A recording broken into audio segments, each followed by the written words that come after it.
प्यारे दोस्तों, धार्मिक कथाएं चैनल पर आपका हार्दिक स्वागत है। आज मैं अपनी वीडियो में श्री सत्यनारायण भगवान की कथा सुनाने जा रही हूँ, जिससे सुनने से घर परिवार पर भगवान श्री हरि नारायण और माँ लक्ष्मी की कृपा सदा बनी रहेगी। कथा सुनने के बाद यदि आप हमारे चैनल पर नए हैं तो वीडियो को सब्सक्राइब जरूर करें, बेल आइकन को दबाना ना भूलें ताकि जो वीडियो की नोटिफिकेशन सबसे पहले आप तक पहुँचे। वीडियो को लाइक और शेयर करें।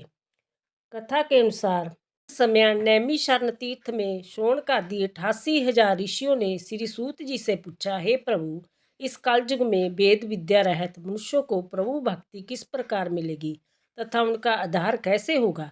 हे मुनि श्रेष्ठ, कोई ऐसा तप कहिए जिसमें थोड़े समय में ही पुण्य प्राप्त होवे तथा मानवाश्रित फल मिले। वह कथा सुनने की हमारी इच्छा है। सर्वशास्त्र ज्ञाता श्री सूत जी बोले, हे वैष्णवों में पूज्य, आप सबने प्राणियों के हित की बात पूछी है। अब मैं उस श्रेष्ठ व्रत को आप लोगों से कहूँगा जिस व्रत को नारद जी ने लक्ष्मी नारायण जी से पूछा था और श्री लक्ष्मीपति ने मुनि श्रेष्ठ नारद जी से कहा था। सो ध्यान से सुनिए। प्रथम अध्याय। एक समय जोगीराज नारद जी दूसरों के हित की इच्छा से नेक लोगों में घूमते हुए मृत्यु लोक में आ पहुँचे, जहाँ अनेक जोनियों में जन्मे हुए प्राय सभी मनुष्यों को अपने कर्मों द्वारा नेक दुखों से पीड़ित देखकर सोचा कि इस जतन के करने से निश्चय ही मानवों के दुखों का नाश हो सकेगा। ऐसा मन में सोचकर विष्णु लोक को गए। वहाँ श्वेत वर्ण और 4 भुजाओं वाले देवों के ईश नारायण का, जिसके हाथों में शंख चक्र गदा और पद्म थे तथा वरमाला पहने हुए थे, देखकर स्तुति करने लगे। हे भगवान, आप अत्यंत शक्ति से संपन्न हैं। मन तथा वाणी भी आपको नहीं पा सकती। आपका आदि मध्य अंत नहीं है। निर्गुण स्वरूप सृष्टि के कारण भक्तों के दुखों को नष्ट करने वाले हूँ। आपको मेरा नमस्कार है। नारद जी से इस प्रकार की स्तुति सुनकर विष्णु भगवान बोले, हे मुनि श्रेष्ठ, आपके मन में क्या है? आपका किस काम के लिए आगमन हुआ है? निसंकोच कहो। तब नारद मुनि बोले, मृत्यु लोक में सब मनुष्य जो नेक जोनियों में पैदा हुए हैं, अपने अपने कर्मों के द्वारा नेक प्रकार के दुखों से दुखी हो रहे हैं। हे नाथ, मुझ पर दया रखते हो तो बताइए, उन मनुष्यों के सब दुख थोड़े से ही प्रयत्न से कैसे दूर हो सकते हैं? श्री भगवान जी बोले, हे नारद, मनुष्यों की भलाई के लिए तुमने बहुत अच्छी बात पूछी है। जिस काम के करने से मनुष्य मोह से छूट जाता है, वह मैं कहता हूँ, सुनो। पुण्य देने वाला स्वर्ग तथा मृत्यु लोक दोनों में दुर्लभ एक उत्तम व्रत है।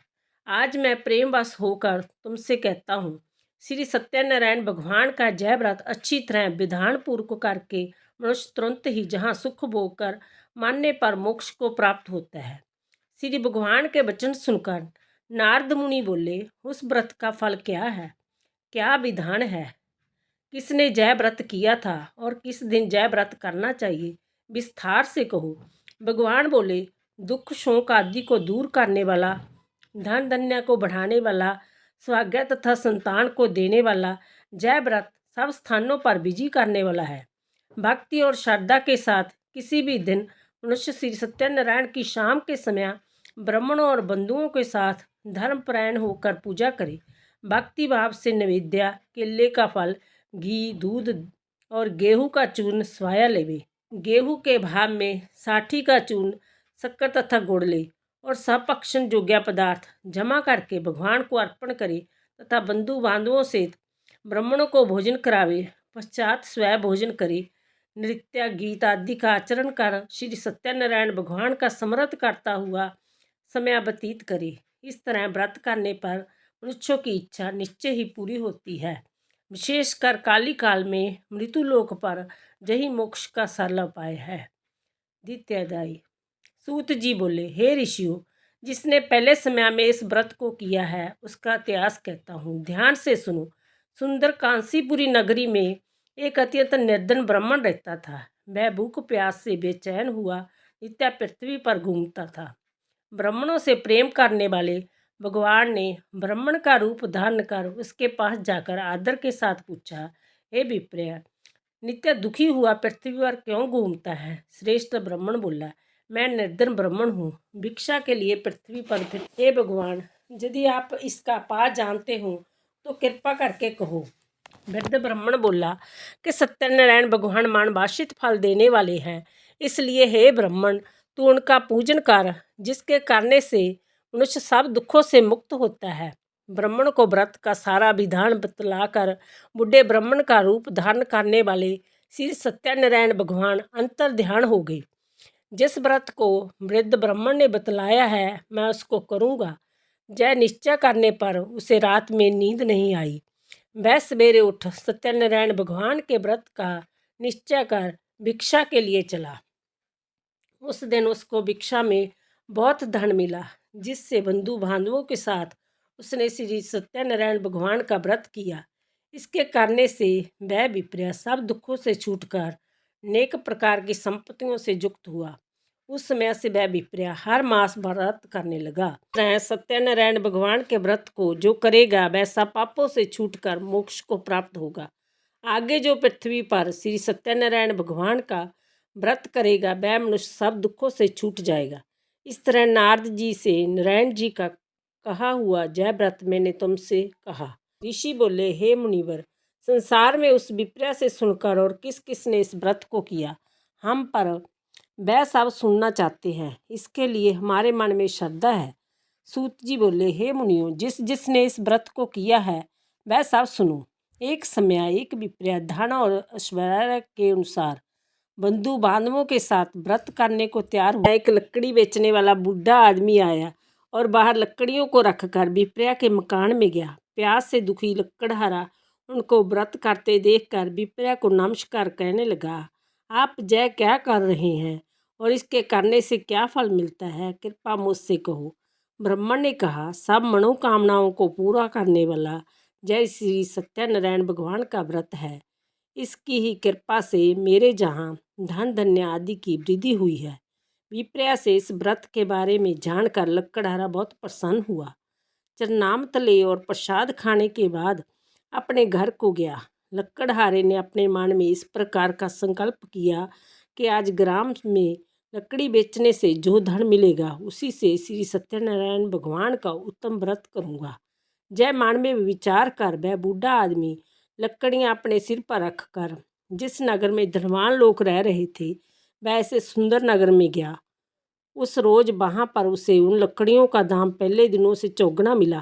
तब वह बूढ़ा लकड़हारा दाम ले और अति प्रसन्न होकर पके केले की फली, शक्कर, घी, दूध, दही और गेहूं का चूर्ण इत्यादि श्री सत्यनारायण भगवान के व्रत की कुल सामग्रियों को लेकर अपने घर गया।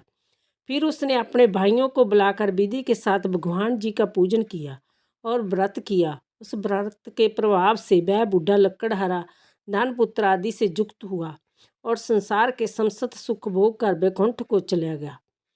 अध्याय। सूत जी बोले, हे श्रेष्ठ मुनियों, अब आगे की कथा कहता हूँ। पहले समय में उल्कामुख नाम का एक बुद्धिमान राजा था। वह सत्यवक्ता और जितेंद्रिय था। प्रतिदिन देव स्थानों पर जाता तथा गरीबों को धन देकर उनके कष्ट दूर करता था। उसकी पत्नी कमल के समान मुख वाली और सती साध्वी थी। भद्रशिला नदी के तट पर उन दोनों ने श्री सत्यनारायण भगवान का व्रत किया। उस समय वहाँ एक साधु वैश्य आया।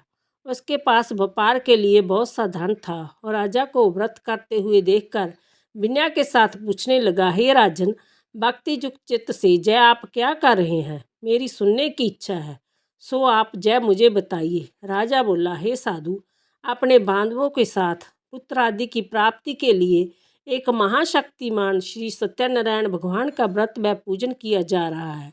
राजा के वचन सुनकर साधु आदर से बोला, हे राजन, मुझसे इसका सावधान कहो। मैं भी आपकी कथा के अनुसार इस व्रत को करूँगा। मेरे भी कोई संतान नहीं है और इससे निश्चय ही होगी। राजा से सावधान सुन व्यापार से निवृत्त हो वह नंद के साथ घर गया। साधु ने अपनी स्त्री से संतान देने वाले उस व्रत का वर्णन सुनाया और कहा कि जब मेरे संतान होगी तब मैं इस व्रत को करूँगा। साधु ने ऐसे वचन अपनी स्त्री लीलावती से कहे। एक दिन उसकी स्त्री लीलावती पति के साथ नंदित हो संसार के धर्म में प्रवृत्त होकर श्री सत्यनारायण भगवान की कृपा से गर्भवती होगी तथा 10वें महीने में उसके एक सुंदर कन्या का जन्म हुआ। दिनों दिन वह इस तरह बढ़ने लगी जैसे शुक्ल पक्ष का चंद्रमा बढ़ता है। कन्या का नाम कलावती रखा गया। तब लीलावती ने मीठे शब्दों में अपने पति से कहा कि जो आपने संकल्प किया था भगवान का व्रत करूँगा, अब आप इसे करिए। साधु बोला, हे प्रिय, इसके विवाह पर करूँगा। इस प्रकार अपनी पत्नी को आश्वासन दे वह नगर को गया। कलावती पितृगृह में बुद्धि को प्राप्त हो गई। साधु ने सब नगर में सखियों के साथ अपनी पुत्री को देखा तो तुरंत ही दूत को बुलाकर कहा कि पुत्री के लिए कोई सुजोग्य वर देख कर लाओ। साधु की आज्ञा पाकर दूत कंचन नगर पहुंचा और वहां पर खोज और देखभाल कर लड़की के लिए संजोग्या वाणिक पुत्र को ले आया। उस संजोग्या लड़के को देखकर साधु ने अपने बांधु बांधवों सहित प्रसन्नचित्त अपनी पुत्री का विवाह उसके साथ कर दिया। किंतु दुर्भाग्य से विवाह के समय भी उस व्रत को करना भूल गया। तब श्री भगवान क्रोधित हो गए और श्राप दिया कि तुम्हें दारुण दुख प्राप्त होगा। अपने कार्य में कुशल साधु बनिया जमाता सहित समुद्र के समीप स्थित होकर रतनपुर नगर में गया और वहां दोनों ससुर जमाई चंद्रकेतु राजा के उस नगर में व्यापार करने लगे। एक बार भगवान श्री सत्यनारायण की माया से प्रेरित कोई चोर राजा का धन चुराकर भागा जा रहा था, किंतु राजा के दूतों को आता देखकर चोर ने घबरा कर भागते हुए राजा के धन को वही चुपचाप रख दिया जहाँ वह ससुर जमाई ठहरे हुए थे। जब दूतों ने उस साधु वैश्य के पास राजा के धन को रखा देखा तो दोनों को बांध कर ले गए और प्रसन्नता से दौड़ते हुए राजा के समीप जाकर बोले, जय दो चोर हम पकड़ कर लाए हैं, वह देख कर राजा आज्ञा दो। तब राजा की आज्ञा में से उनको कठिन कारावास में डाल दिया और उनका धन छीन लिया। श्री सत्यनारायण भगवान के श्राप द्वारा उनकी पत्नी भी घर पर बहुत दुखी हुई और घर पर जो धन रखा था चोर चुरा कर ले गए। शरीर व मानसिक पीड़ा तथा भूख प्यास से अति दुखी हो अन्न की चिंता से कलावती एक ब्राह्मण के घर गई। वहाँ उसने श्री सत्यनारायण भगवान का व्रत होते देखा। फिर कथा सुनी तथा प्रसाद ग्रहण कर रात को घर आई। माता ने कलावती से कहा, हे पुत्री, आज तक कहाँ रही, वह तेरे मन में क्या है? कलावती बोली, हे माता, मैंने एक ब्राह्मण के घर श्री सत्यनारायण भगवान का व्रत देखा है। कन्या के वचन सुनकर लीलावती भगवान के पूजन की तैयारी करने लगी। लीलावती ने परिवार और बंधुओं सहित श्री सत्यनारायण भगवान का पूजन किया और वर मांगा, मेरे पति और दामाद शीघ्र आ जावे। साथ ही प्रार्थना करी कि हम सबका अपराध क्षमा करो। श्री सत्यनारायण भगवान इस व्रत से संतुष्ट हो गए और आज चंद्रकेतु को सपन में दर्शन देकर कहा, हे राजन, दोनों वैश्या को प्रांत्या ही छोड़ दो और उनका सब धन जो तुमने ग्रहण किया है दे दो, नहीं तो तेरा धन राज्य पुत्र आदि नष्ट कर दूंगा। राजा से ऐसा वचन कहकर भगवान अंतर ध्यान हो गए। प्रांतःकाल राजा चंद्रकेतु ने सभा में अपना सपना सुनाया। फिर दोनों वाणिक पुत्रों को कैद से मुक्त कर सभा में बुलाया। दोनों ने आता ही राजा को नमस्कार किया। राजा मीठे वचनों से बोला, हे महानुभवो, भावीवश ऐसा कठिन दुख तुम्हें प्राप्त हुआ है, अब तुम्हें कोई भय नहीं। ऐसा कहकर राजा ने उनको नए नए वस्त्र भूषण पहनाए तथा उनका जितना धन लिया था उससे दुगना धन देकर आदर से विदा किया। दोनों वैश्या अपने घर को चल दिए। चौथा, वैश्या ने मंगलाचार करके यात्रा आरंभ की और अपने नगर को चल दिए। उनके थोड़ी दूर निकलने पर दंडी वेशधारी श्री सत्यनारायण ने उससे पूछा, हे साधु, तेरी नाम में क्या है? अभिमानी वणिक हंसता हुआ बोला, हे दंडी, आप क्यों पूछते हो? क्या धन लेने की इच्छा है? मेरी नाम में तो बेल और पत्ते भरे हैं। वैश्या का कठोर वचन सुनकर श्री भगवान ने कहा, तुम्हारा वचन सत्य हो। दंडी ऐसा कहकर वहाँ से दूर चले गए। कुछ दूर जाकर समुद्र के किनारे बैठ गए। दंडी के जाने पर वैश्या ने नित्य क्रिया करने के बाद नाव को ऊंची उठी देखकर अचंबा किया तथा नाव में बेल पत्ते आदि देखकर मूर्छित हो जमीन पर गिर पड़ा। फिर मूर्छा खुलने पर अत्यंत शोक प्रकट करने लगा। तब उसका दामाद बोला, आप शोक ना करें, यह दंडी का श्राप है। अंत उनकी शरण में चलना चाहिए, तभी हमारी मनोकामना पूरी होगी। दामाद के वचन सुनकर वह दंडी के पास पहुंचा और अत्यंत भक्ति भाव से नमस्कार करके बोला, मैंने जो आपसे असत्य वचन कहे थे उनको क्षमा करो। ऐसा कहकर महान शोकातुर हो रोने लगा। तब दंडी भगवान बोले, हे वानिक पुत्र, मेरी आज्ञा से बार बार तुम्हें दुख प्राप्त हुआ है, तू मेरी पूजा से विमुख हुआ। साधु बोला, हे भगवान, आपकी माया से ब्रह्मा आदि देवता भी आपके रूप को नहीं जानते, तब मैं अज्ञानी कैसे जान सकता हूँ। आप प्रसन्न होइए, मैं समर्था के अनुसार आपकी पूजा करूँगा। मेरी रक्षा करो और पहले के समान नौका में धन भर दो। उसके भक्ति युक्त वचन सुनकर भगवान प्रसन्न हो उसकी इच्छा अनुसार वर देकर धनंतर ध्यान हो गए।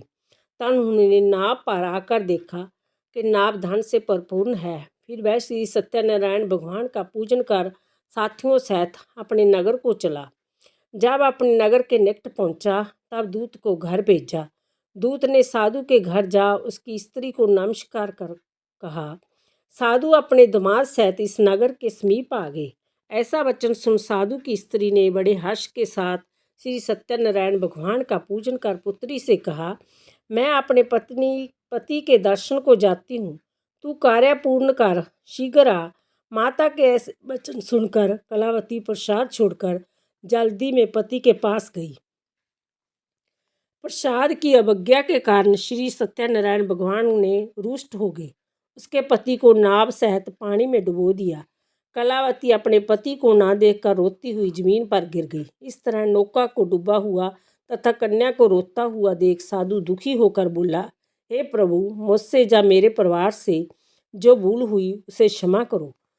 उसके दीन वचन सुनकर श्री सत्यनारायण भगवान प्रसन्न हो गए और आकाशवाणी हुई, हे साधु, तेरी कन्या मेरे प्रसाद को छोड़कर आई है, इसलिए उसका पति अदृश्य हुआ है। यदि वह घर जाकर प्रसाद खाकर लौटे तो उससे पति अवश्य मिलेगा। ऐसी आकाशवाणी सुनकर कलावती ने घर पहुंचकर प्रसाद खाया, फिर आकर पति के दर्शन किए। तत्पश्चात साधु ने बंधु बांधवों सहित श्री सत्यनारायण भगवान का विधिपूर्वक पूजन किया। इस लोक का सुख भोग कर अंत में स्वर्गलोक को गए। 5वां अध्याय। सूत जी बोले, हे ऋषियों, मैं और भी कथा कहता हूँ, सुनो। प्रजा पालन में लीन तुंगतब्ज नाम का एक राजा था। उसने भी भगवान का प्रसाद त्याग कर बहुत दुख पाया।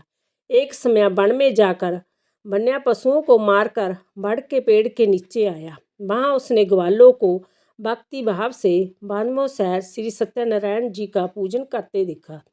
राजा देखकर भी अभिलाषावश वहाँ नहीं गया और ना ही नमस्कार किया। जब ग्वालों ने श्री भगवान का प्रसाद उसके सामने रखा तो वह प्रसाद त्याग कर अपनी नगरी को चला गया। वहाँ उसने अपना सब कुछ नष्ट पाया तो वह जान गया कि जय सब भगवान ने किया है। तब वह विश्वास कर ग्वालों के समीप गया और विधिपूर्वक पूजन कर प्रसाद खाया तो श्री सत्यनारायण भगवान की कृपा से सब कुछ पहले जैसा ही हो गया। फिर दीर्घ काल तक सुख भोग कर मरने पर स्वर्गलोक को गया। जो मनुष्य धर्म दुर्लभ व्रत को करेगा, भगवान की कृपा से उसे धन धन्य की प्राप्ति होगी। निर्धन धनी और बंधन से मुक्त होकर निर्भय हो जाता है। संतानहीनों को संतान प्राप्त होती है तथा सब मनोरथ पूर्ण होकर अंत में वैकुंठ धाम को जाता है। जिन्होंने पहले इस व्रत को किया, अब उनके दूसरे जन्म की कथा कहता हूँ। वृद्ध सत्यानंद ब्राह्मण ने सुदामा का जन्म लेकर मोक्ष को पाया। उल्कामुख नाम का राजा दशरथ होकर वैकुंठ को प्राप्त हुआ। साधु नाम के वैश्य ने मोरतब्ज बनकर अपने पुत्र को आरे से चीरकर मोक्ष को प्राप्त किया। महाराजा तुंगतब्ज ने स्वयं होकर भगवान से भक्ति युक्त हो कर्म कर मोक्ष प्राप्त किया। नारायण भगवान की जय। बोलो लक्ष्मी माता की जय। बोलो विष्णु भगवान की जय।